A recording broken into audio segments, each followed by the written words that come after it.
Hi everyone, my name is Pam Taylor and this is the synthesis of my practicum for NSC 860 Nursing Administration Practicum for the fall of 2019. I have been performing my practicum at Lake Cumberland Regional Hospital with the Chief Nursing Officer. In addition to the CNO duties, my preceptor also performs some of the Chief Operating Officer duties because currently the COO position is vacant. First and foremost, I believe that the CNO sets an example of how a professional nurse should conduct themselves. The CNO at Lake Cumberland Regional Hospital has only been there 1 year, but has created a lot of excitement among staff with her transparency and willingness to listen. During her many years of experience as a nurse executive, she has developed and now exhibits the competencies of a nurse executive without fail.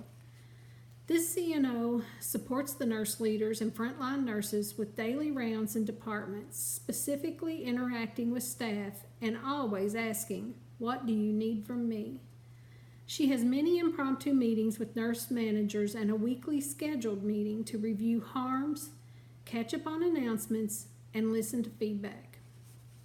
The CNO is also responsible for the Quality Risk Department and coordinates projects to improve quality of patient care. Interdisciplinary relationships are very important because it often requires several different departments to make change happen. These are some of the roles I have witnessed so far during my practicum. I have had a great experience at LCRH and it has been eye-opening. The most significant and memorable experience has been the project the CNO and I worked on together. When I explained to her that I would like to work on a project for school that is something the hospital is currently having problems with, she said she has been intending to do a C. diff awareness campaign. Her only instructions were that she wanted it to be fun. We ended up with the idea of an excerpt from a nurse's diary about her scare with a patient who had 3 explosive code browns. We also wanted to go over what constitutes an acceptable C. diff specimen. We decided to do a Play-Doh sculpting contest among the nursing units.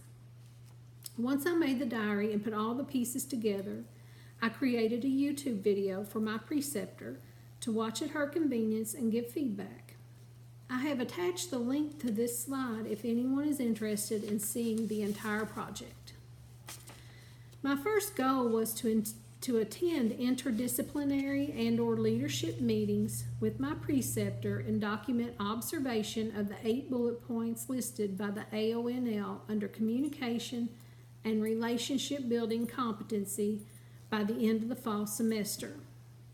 My preceptor is very professional and I obtained this goal within the first few weeks.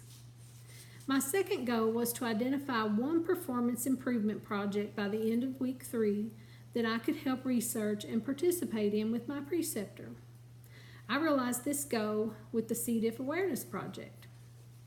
My last goal is to understand the organizational structure from bedside to corporate levels and identify types of information communicated between levels. I have not completed this goal at this time, but will continue to work toward completing this goal before the end of the fall semester. The biggest eye-opener for me was how much the CNO works with other departments other than nursing. Some of this may have been due to taking on tasks the COO would normally perform. Still, the scope of her responsibilities is massive and would overwhelm most people. I am glad I got to see this in practicum so I could prepare myself for a nurse leader role.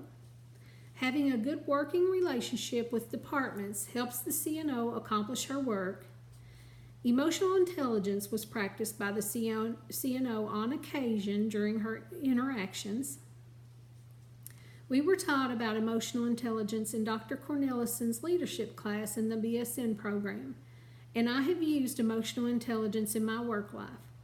I will certainly use emotional intelligence and all the leadership qualities I have witnessed in my preceptor when I begin working as a nurse leader. In conclusion, the most important realization in this practicum is that the CNO is nothing without a robust team of interdisciplinary professionals she can coordinate to achieve the goals of the organization. She sets an example, breaks down barriers, and supports the team with her leadership abilities. This concludes my presentation. Thank you to everyone who watched this video, and I look forward to our next class together.